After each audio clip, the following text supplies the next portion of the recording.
In Washington, D.C., a notorious drug gang threatens an entire neighborhood. Witnesses are intimidated or killed. Even as the police and the FBI build a case against the killers, the body count continues to climb. Drug sales skyrocket as a neighborhood becomes a virtual war zone. Now the FBI must find the key to destroying a deadly gang known throughout the city as the K Street Crew.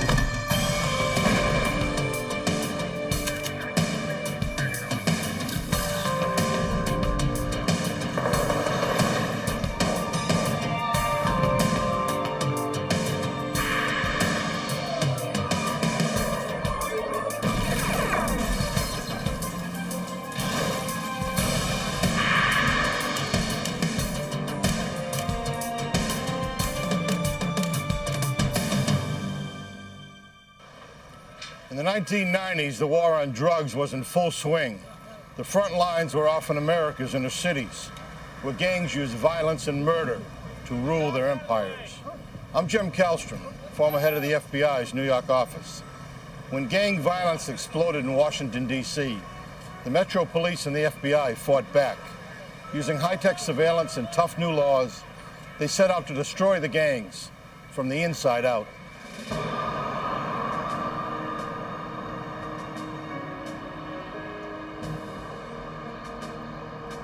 Washington, D.C.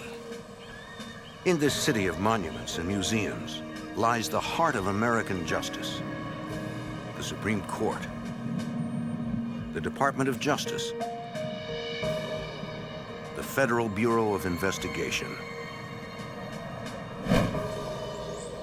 But even our nation's capital is not immune to crime. March 22nd, 1991. 20-year-old Wendy York returns home after running errands. Teresa!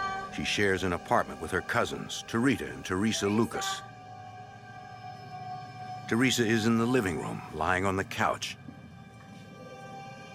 Her face is covered with blood. Oh my God!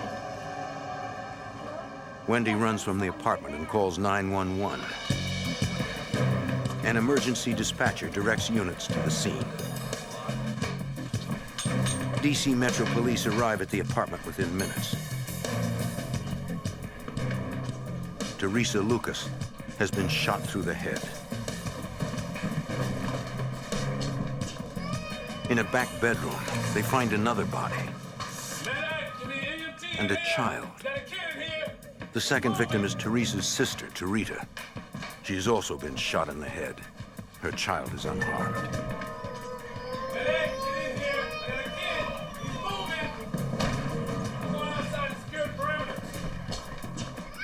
Police discover another baby, terrified but also unharmed. It's Teresa's child. It seems both children have been alone with the bodies for hours.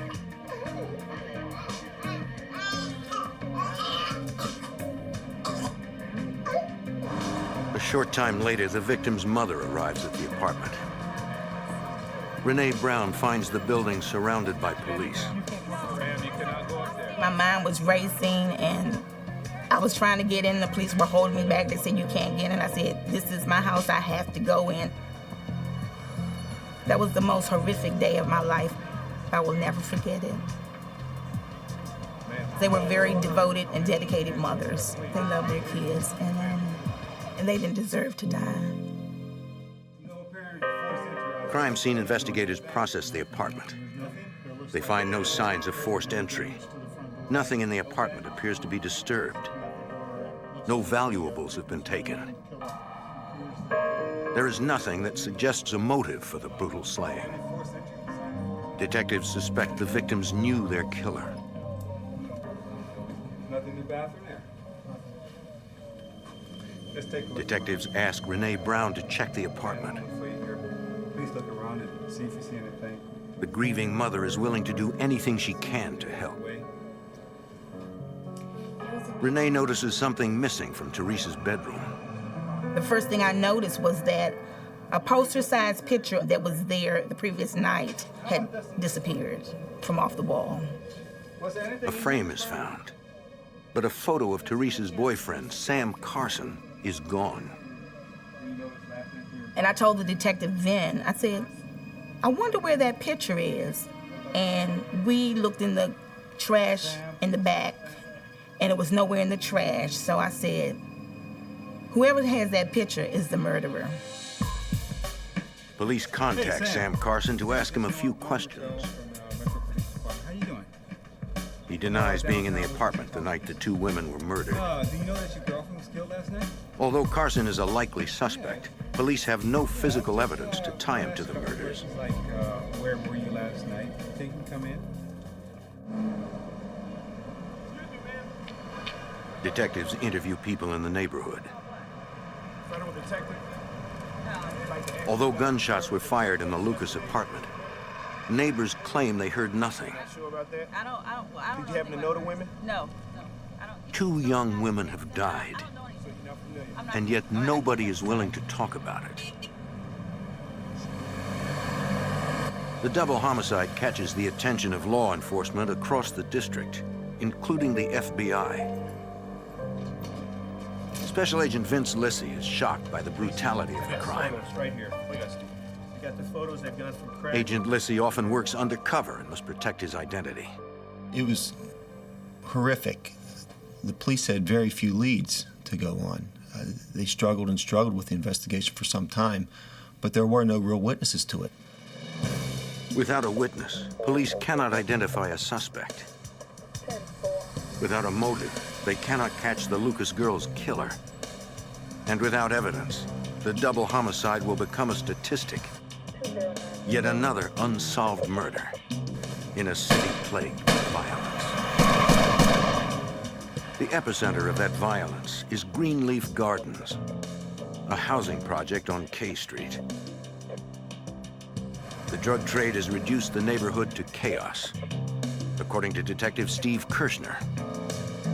Crack cocaine hit the city hard in '85, '86. Along with that came a lot of violence. The homicide rate went sky high. I believe it started out mostly from jealousy of who was making the most money. There were kidnappings, assaults. Just led to a very violent area. Buyers, many of them from the suburbs, made the dealers on K Street rich. The area provided few economic opportunities, so the lure of easy money proved a powerful recruiting tool. It was a huge moneymaker for them. And it was pretty hard to tell a 14 or 15-year-old kid, hey, listen, go to school, do all the right things, whenever they can go out on the street, sell crack and make $1,000 a day. They could buy all the things that they didn't have before because they live in an impoverished home. With millions of dollars in easy profits at stake, competition between dealers grew fierce.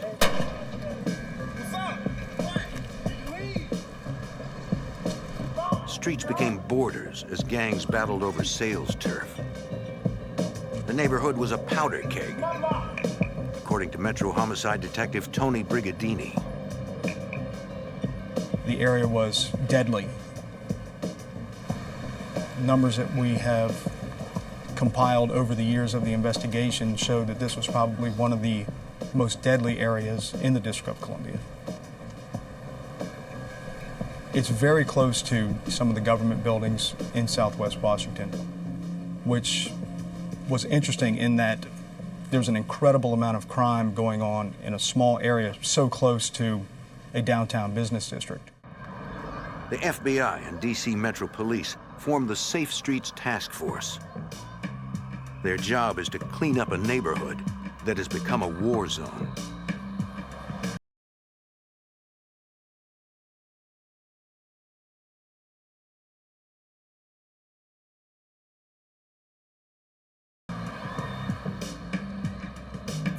Agents canvassed the streets, looking for information on the gangs. Detective Henderson, we're conducting an investigation here on a murder case? Yes, sir. What about looking at these photographs? It doesn't you recognize them to one of these young ladies? Residents are too afraid to talk or even be seen speaking with investigators. If you walk up to somebody's door and you knock on their door and ask to speak to them, In about 3 minutes, everybody in that neighborhood is going to know that the police are there. Frustrated by the lack of cooperation, agents try a different approach. Sometimes we follow people to work. We try to get them away from a neighborhood. We try to do whatever we can so that the people in the neighborhood don't know they're witnesses. Slowly, the residents open up. They talk about drug dealers who have taken over the Tell neighborhood, me about him. the K Street Crew. The gang is led by Vincent Hill, a ruthless sociopath who seems to thrive on violence. If somebody came up and irritated him for any reason whatsoever, he had no problem grabbing a baseball bat, a hammer, anything he could, and hit them with it. Hill's money and his brutality make him the most powerful man in the neighborhood, according to Metro Detective Neil Trugman. He compared himself to a big-time mob figure. There was no fear. According to FBI sources, Vincent Hill runs the K Street Crew with an iron fist. Still, gang members respect him. Vincent Hill had a reputation for being a bully, but at the same time, others looked up to him because they saw that he had money, he had nice clothes, he had fancy cars. While he's manipulating them into selling drugs, they would see him beat somebody up for not giving him enough money. So all of these things kind of led the others to look to him as somebody that you didn't want to mess with, you didn't want to challenge, but at the same time, he was a way that they could make money. The distribution of crack cocaine carries severe penalties. A conviction could get Vincent Hill and his crew off the streets permanently. I think they're going to start selling a lot of marijuana. Agents launch an investigation into the gang's crack dealing. They can make 2, 3, But Hill's group is already one step ahead. Before the FBI can bust the K Street Crew on cocaine charges, the gang suddenly shifts to selling marijuana.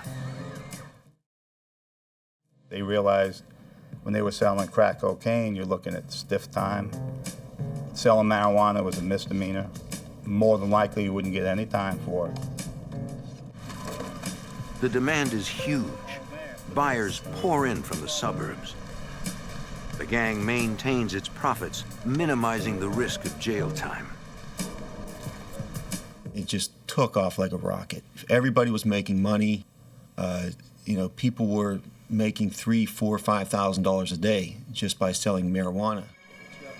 Thwarted by the gang's move, the task force regroups as the dealers grow even bolder. I would drive by in unmarked cars, and they would hold bags of marijuana up, 3 for 20, 3 for 20. And then when they finally got close enough to realize you were a cop, they would run. The dealers simply abandon their stashes until the cops leave.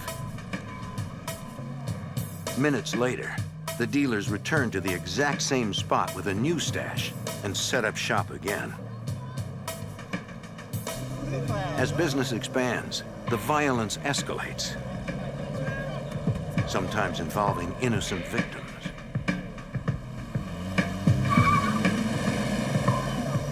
On August 29, 1992, Travis Ross and 2 friends are mistaken for rival drug dealers.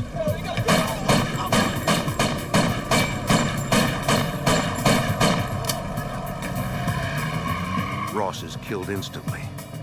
Both of his friends are critically wounded. Police interview the survivors. They say they have no idea who shot them or why. Their reluctance to answer questions is understandable. Police believe the K Street Crew has already murdered a dozen people who cooperated with authorities. What they don't know is how the gang is able to identify these potential witnesses. In 1995, Bruce Spencer is shot 5 times at point-blank range by a K Street Crew member. Somehow he survives, He is willing to identify the man who shot him. The task force immediately places Spencer in protective custody. He is registered at a D.C. hospital under the name John Doe. While Spencer recuperates, Agent Lissy and other investigators scour Greenleaf Gardens looking for the men who tried to kill him. On K Street, Agent Lissy and Detective Trugman find themselves face to face with Vincent Hill, the gang's notorious leader. He said, look, all your witnesses are going to die, every one. Even your buddy who's in the hospital under the name John Doe, in room, and he told me exactly what room it was. And I shook my head as if I didn't know what he's talking about, but I knew exactly what he was talking about. They wanted to let us know that it was their business to locate witnesses and silence them.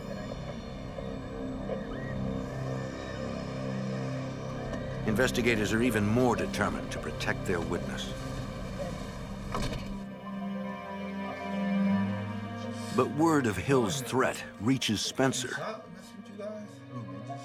Fearing for his life, the witness refuses to help investigators. I'm through, man. Everything's working out. Come on, it's not. The task force is frustrated, having lost another battle in their war against the K Street crew.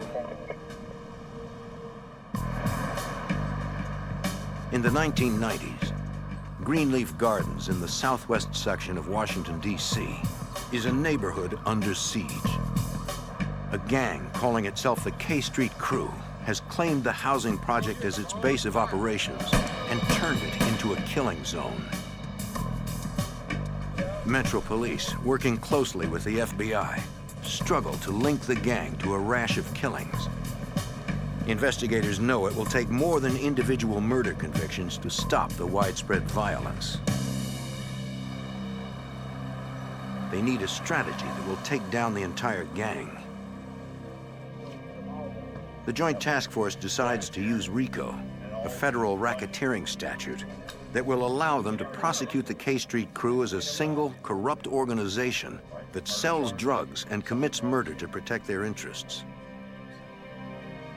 Homicide detectives re-examine dozens of cold cases that were once attributed to the random violence of the projects. They search for anything that will link the K Street Crew to murder, according to Detective Tony Brigadini. Some of the cases that we were investigating were 8 years old, 10 years old. We would have to go back and research case jackets, try to find evidence that had been collected 8 or 10 years earlier, try to locate crime scene photographs, things of that nature. Yeah, here it is. See this car? Is that the same car? So, in trying to build a strong case, we were dealing with very little information. In the meantime, agents launch a covert surveillance operation to gather evidence on the gang's growing drug business. Special Agent Vince Lissy.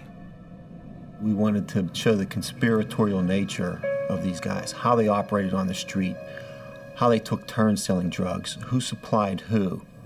And we thought that if we could have undercovers introduced to the group, that we could accomplish this. FBI agents set up a stakeout in an apartment overlooking K Street. The landlord offers it to them free of charge. Like most of the residents of Greenleaf Gardens, he's sick of the drugs and the violence. We got some camera equipment, video, and still photos, and we would sit up there and watch them and try to get the people on K Street's patterns down. We would see Vincent Hill out there and see how he operated. Investigators watch the area for weeks. Once they've established the gang's patterns, they develop a plan. Most of the drug transactions on K Street are conducted with buyers in cars. To get closer to the dealers, they'll need a vehicle. We decided the best approach was to use a pickup truck. We got the oldest, dirtiest pickup truck the FBI had. We bought some toolboxes and put toolboxes on the back of the truck to make it look like a construction truck. The truck is rigged with surveillance cameras and microphones. 2 Metro investigators, Joe Abdallah and Jim Scheider, are recruited from another precinct. As outsiders, they will not be recognized by gang members. They will pose as construction workers to make drug buys. Metro investigator Joe Abdallah. So if me and Jimmy had it prearranged, if I was in any trouble or I felt my safety was in jeopardy, I was gonna run for that truck, and depending on the situation, Jimmy was gonna take off with me jumping in the back of that truck, or he would get out with his firearm. The main target of the surveillance operation is Vincent Hill. The undercover officers expect they will have to make several buys before they can make contact with the gang leader. 5 cars carrying 2-man teams form a perimeter around the neighborhood. They stand by on their radios, awaiting Lissy's orders. We had all this in place. We had the cars situated throughout the neighborhood. And we said, okay, let's go, let's try it. Nobody moved until officers. As the officers attempt their first undercover buy, Jim Scheider knows he is heading into dangerous territory. As soon as we turned the corner, my heart started racing. We knew that there was no turning back at that point. Abdallah and Scheider look for a dealer, any dealer, to buy from. Then on a street corner, they spot Vincent Hill, flanked by his lieutenants.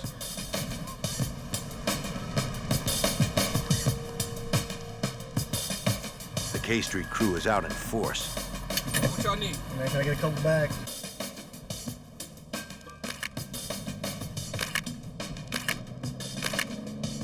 Abdallah doesn't think twice.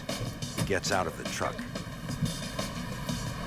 And I'd asked if I could get 2 bags for $40, which meant 2 bags of marijuana, which were $50, but if I could, I'd get them for $40 a piece. An individual to my left side ran to go get them from a stash, which was on a fence line. And Vincent Hill said, no, you'll take 2 for $50. I put the money down, and then I walked away. The surveillance team documents the entire transaction. They now have the leader of the K Street crew on videotape, personally selling marijuana to undercover officers. Joe got from Vincent Hill the first time, and we said, wow, this is too easy. Within 30 seconds, the deal was done. Jim and Joe rolled back to the office, and we were just amazed. The task force has been prepared to wait weeks, even months, to make contact with Hill. But it happened in less than a minute. The FBI presses their advantage. Over the next 6 months, they continue to buy marijuana directly from Hill, gradually increasing the quantity. He approached me and we worked out a deal. Each time, the sale is carefully photographed. He was there. He never touched the drugs. Through the undercover buys, investigators discover that Hill controls everything that happens on the block. This becomes clear when Abdallah and Scheider try to make a purchase from someone other than Hill. And we were getting ready to make a purchase. And there was someone hollering down the street. When we looked back, it was Vincent Hill. We went back down into the block, met with Vincent Hill and bought from him. And I think he had that kind of power in that block. For months, the buys go on like clockwork. Abdallah is doing more than making purchases. He's building a relationship. Slowly, he gains Hill's trust and tries to get information. I tried to get any conversations I could from him. And there were times when I'd try and draw a conversation from him where he would say, look, if the police come in the block, I have a place to run to, you don't. So tell me what you need, let's get it over with. And there were also times when I had a conversation with him about setting up weight purchases, or no more than the $20 bag, what we would call wholesale quantities, like quarter pounds.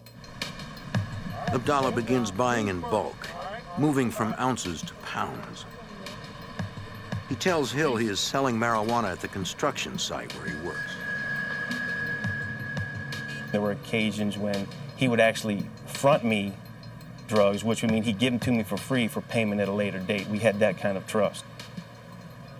And he even gave me good advice on when buying the weight. He would supply me with the smaller $20 bags. He gave me packages of those at some points, and he would tell me how to juggle it, or break it down and sell it in the quantities to my friends. And he gave me helpful hints on how to do that.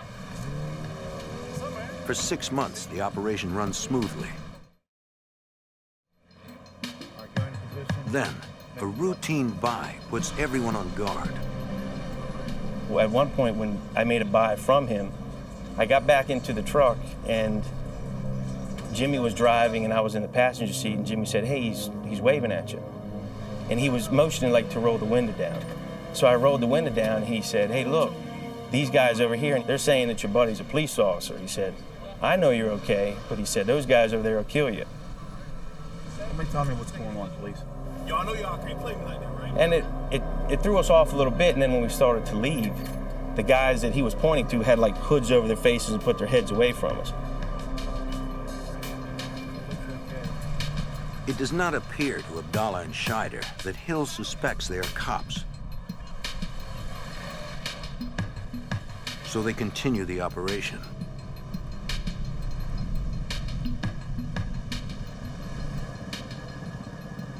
A week later, the two detectives pull into K Street. Vincent Hill is there. Hill was cold to me, didn't want anything to do with me. He said he didn't know where they sold marijuana, didn't know what I was talking about. And it was very confusing, because even when he was angry and sold, he was just in a hurry. He'd say, "What do you need? Hurry up and get out of here." But on this day, he's like, "I don't have anything, I don't know what you're talking about, you can go somewhere else." Hill sends them to another dealer down the block.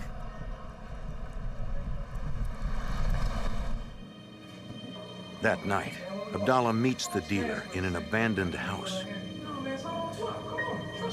The officer prepares for a confrontation. The gentleman walked into a vacant house, called me in. Safe up here?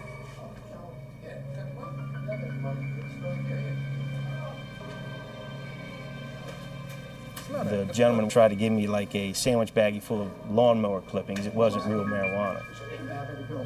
So it was that point, we knew something was wrong. Abdallah knows their cover is blown. With backup cars at least 2 minutes away, he slowly talks his way out of the building.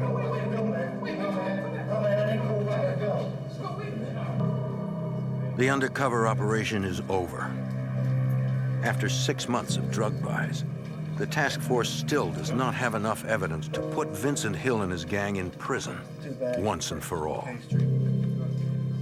Had we charged him with the drug conspiracy alone, it might have gotten them 10 years, maybe 5 years. And what's even worse, they wouldn't have been held accountable for all the violent crimes they committed.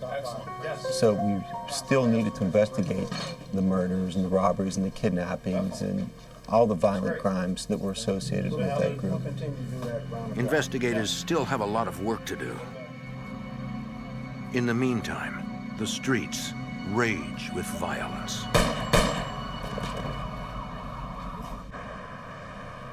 In Washington, D.C., a lengthy undercover operation has begun to produce results. Investigators have videotaped the infamous K Street crew selling drugs. But now, they must find evidence of the gang's more violent activities. In 1995, a brave young woman steps forward. So what would you like to tell Chrissy Gladden is 19 years old. you know, that you can share with us? As a single mother, she is worried about her neighborhood. We know you're scared. He's a scary. Chrissy tells police that Jerome Martin and Antonio Knight are responsible for a drive-by shooting. She overheard Martin talking about it.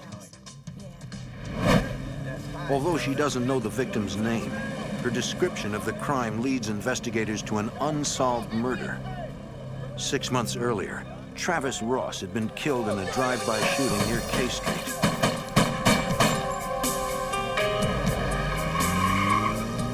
Two of his friends were critically wounded. Chrissy wants to testify against the gang, She knows they are the reason her neighborhood is so dangerous. I just overheard a conversation between Jerome. Still, she's afraid. She tells investigators that if she speaks out against the K Street crew, they will kill her. Chrissy Gladden and 2 other women finally agree to testify, but only if the FBI places them in the Witness Protection Program. Special Agent Vince Lissy. We finally convinced Chrissy, as well as these other female witnesses, that we would work with them. We would try to keep them safe and make sure nothing happened to them. We stressed upon them not to tell people where they lived, not to take people to their new apartments. Chrissy's cooperation pays off. Crew members Jerome Martin and Antonio Knight are indicted for murder. Alrighty, pull the slide up to your bicep. There you go. Lissy believes they have enough evidence to get a conviction. Even though 1 witness is recanted, 2 others, including Chrissy, are still willing to testify. It's not a big deal. The week before the trial of Jerome Martin, we're constantly re-interviewing witnesses, talking to them, getting them ready to testify. We want them to know what questions they're going to be asked if they take the stand to testify. And the week before, we had Chrissy in the U.S. Attorney's office. We got her ready. She pretty much knew what was going to be expected of her. She wasn't an eyewitness to the murder, but she did fill in certain gaps. Don't be scared. 4 days before the start of the murder trial, Vince Lissy receives a call from one of the witnesses. I'll set it up. She was frantic, screaming, crying, telling me, they killed Chrissy, Chrissy's dead. And I couldn't believe it. And then whenever I realized what she was talking about, it was like somebody punched me in the stomach. Agent Lissy drives over to the Southwest District.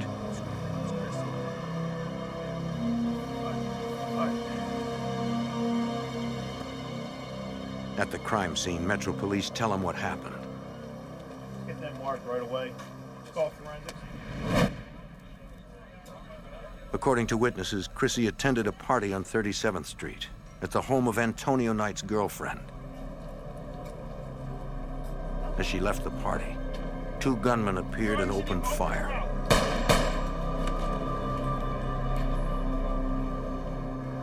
By the time police arrived, Chrissy was already dead. Not surprisingly, investigators are unable to find a single witness willing to identify Chrissy's killers. The message from the K Street crew is clear. Talking to the police is a death sentence. Chrissy thought that everything was fine. She trusted her friends, she trusted the people in that neighborhood, thought she could go back there and nothing was going to happen. That was probably the worst I've ever felt in this job. It's hard. It's hard to keep going sometimes when that happens. Still, the task force pursues their case against Jerome Martin and Antonio Knight. The trial is a disaster. The case had lingered in the system so long in D.C., we said, we got to go. And we went forward with it, and we did the best we could. Some witnesses were just physically unable to testify. They were just distraught. But we went forward and we lost. Jerome Martin and Antonio Knight are acquitted due to lack of evidence. To the K Street crew, witnesses like Chrissy Gladden are a minor inconvenience.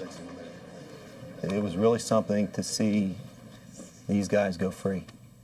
And at that point, they won the battle.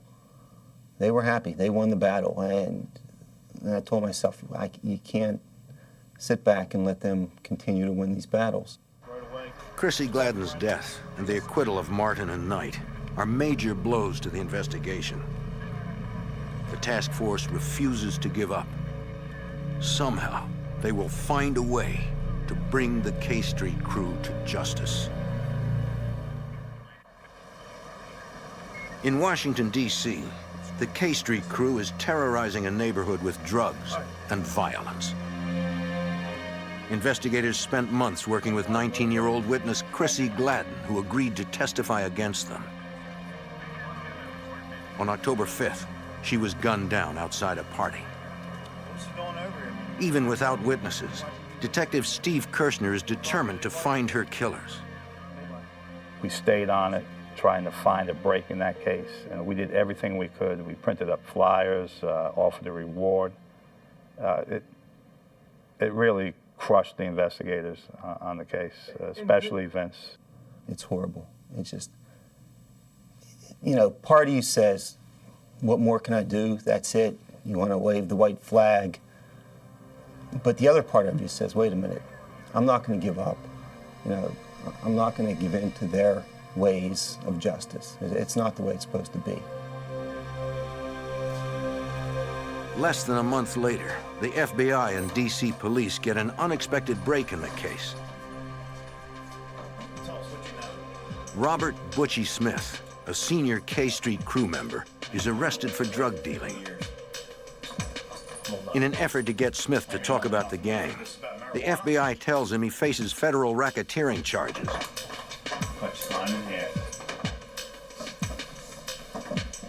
They're building a RICO case that will tie the gang's drug business to a series of murders. The tactic works.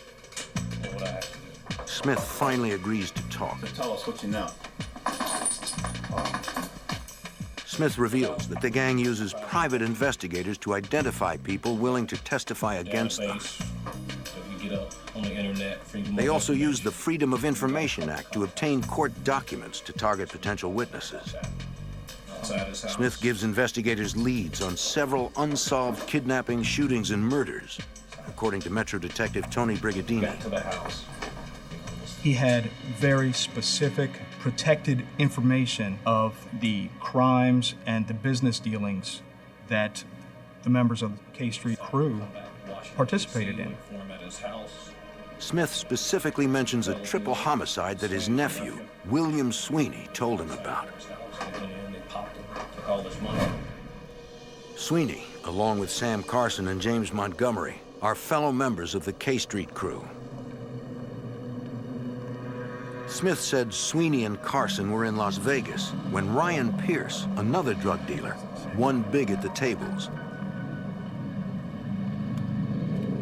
The two men decided to rob Pierce when he returned to D.C.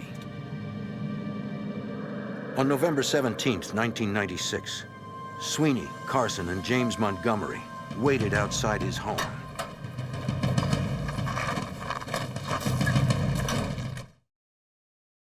Pierce arrived late that night, along with 3 friends. The K Street crew made their move. What's up, man? What's this, man? Where your money at? No, where money? Get over here. Get over here, Castle. Get over here. Get over here. Pierce told the gunman he had already put his winnings in the bank. There was no cash in the house. Man, this is crazy, man. I don't have no money in, man. Wait. Sweeney killed both men. One woman tried to flee, but was shot to death. Another woman managed to hide until the killers left. Get out here, my son. Let's get out of here.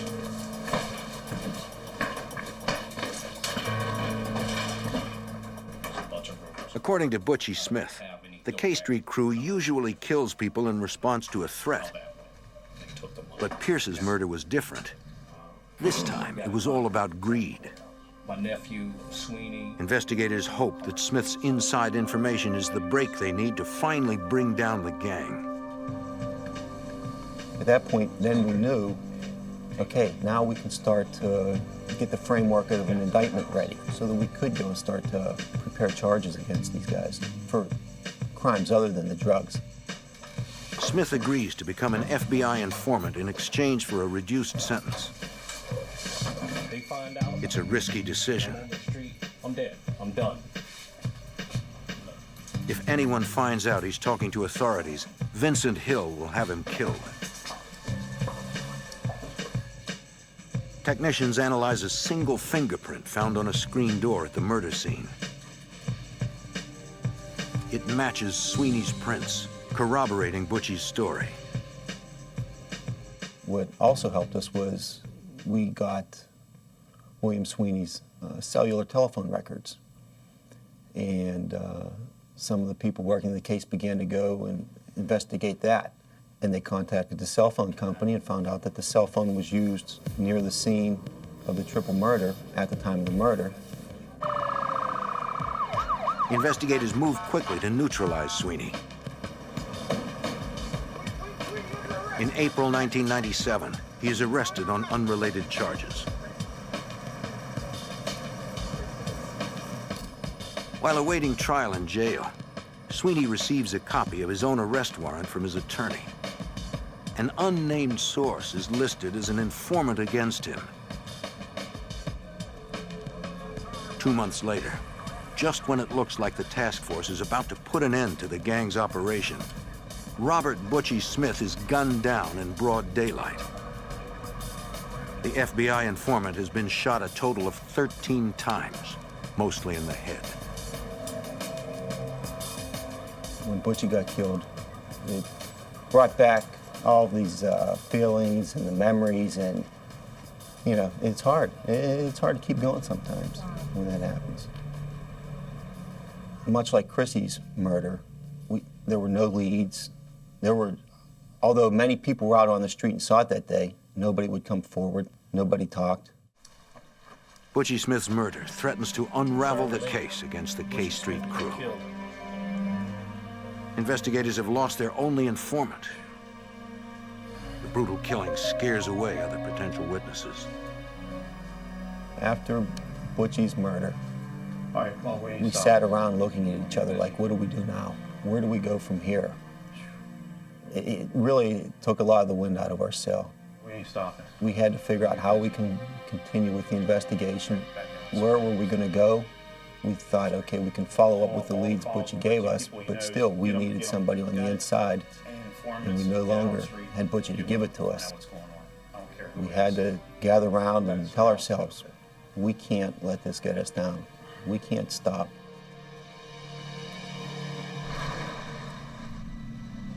In 1997, the FBI's case against the notorious K Street crew was in trouble.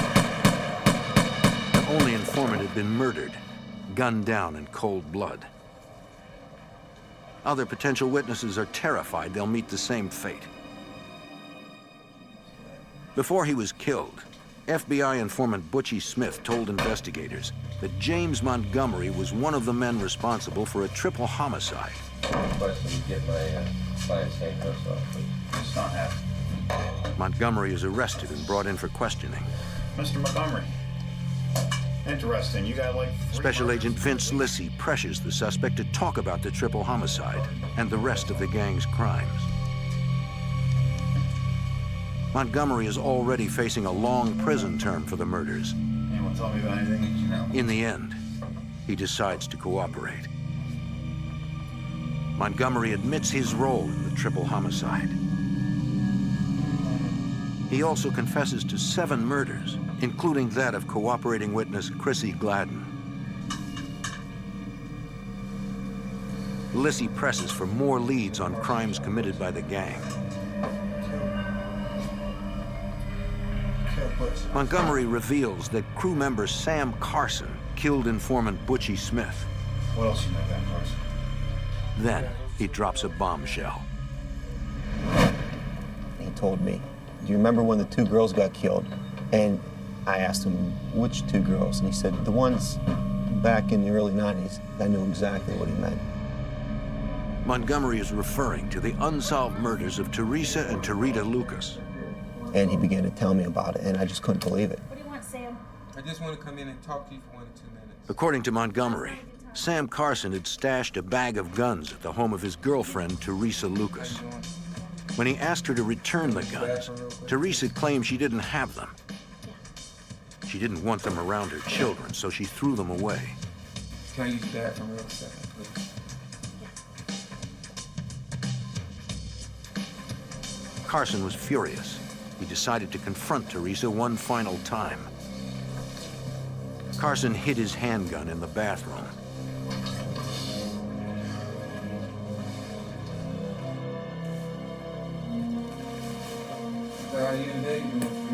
He tried to calm Teresa's fears by showing her he was unarmed. You know what this is about. I want my guns, Teresa. He began again to ask her, "Where's my gun? I need my gun. Where did you put it?" No, nobody has them. Sam, I just threw them out. I want them right now. No, Sam, there are children in the house. I want my gun. And she gave him an answer that wasn't satisfactory. All right, you want me to go? Just go. You want me to go, right? I get out. He went back to the bathroom, retrieved his gun. That's the wrong person, Sam. Get the gun. Sam.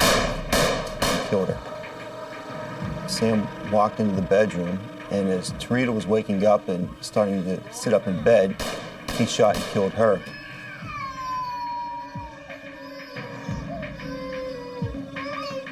According to Montgomery, Carson got rid of any evidence that linked him to the crime scene.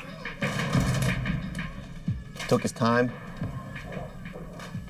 When he was satisfied that he had removed any photos, wiped all his fingerprints, he walked from the apartment, got in the car, and left. Investigators asked Montgomery how the crew had discovered the identities of two undercover police officers, Joe Abdallah and Jim Scheider.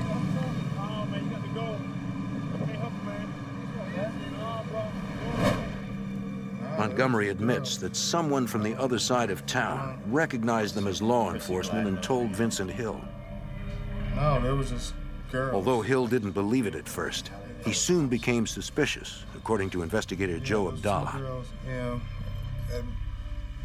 Back in the On a 90s. subsequent buy we made after that day, they followed us in the truck as we left and followed us back to the FBI building where was our meeting spot after the buys took place. And that's the date they quit selling to us. Lissy isn't taking any chances with this witness. He decides to move Montgomery out of state for his own protection. In the fall of 1997, Montgomery pleads guilty to 7 murders. As part of the plea agreement, the court seals details of his sentence and whereabouts.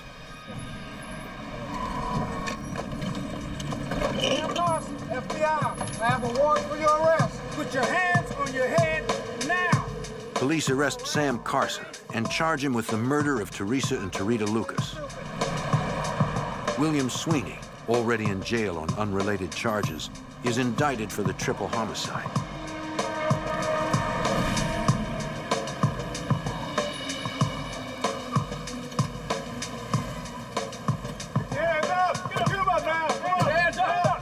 With Montgomery safely hidden, law enforcement begins to dismantle the K Street crew's infrastructure.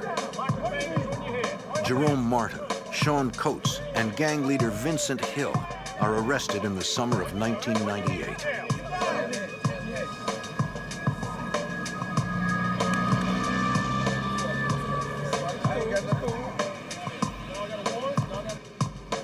A federal indictment charges the gang with 13 murders, 87 counts of racketeering, drug distribution, kidnappings, and robberies. A federal judge permits recorded testimony from Chrissy Gladden and Robert Butchie Smith to be introduced at trial. Even in death, the gang's victims point a finger at their killers. In 2001, every gang member charged with murder is convicted. They receive life sentences without the possibility of parole. Gang members not accused of murder plead guilty to charges ranging from kidnapping to drug trafficking. There's no doubt in my mind that if these guys stayed on the street, they would have continued doing what they were doing. That was their life. They knew how to sell drugs, how to rob people, how to kill people. Thanks to the tireless efforts of both the FBI and DC Metro Police, K Street is now a safer place to live.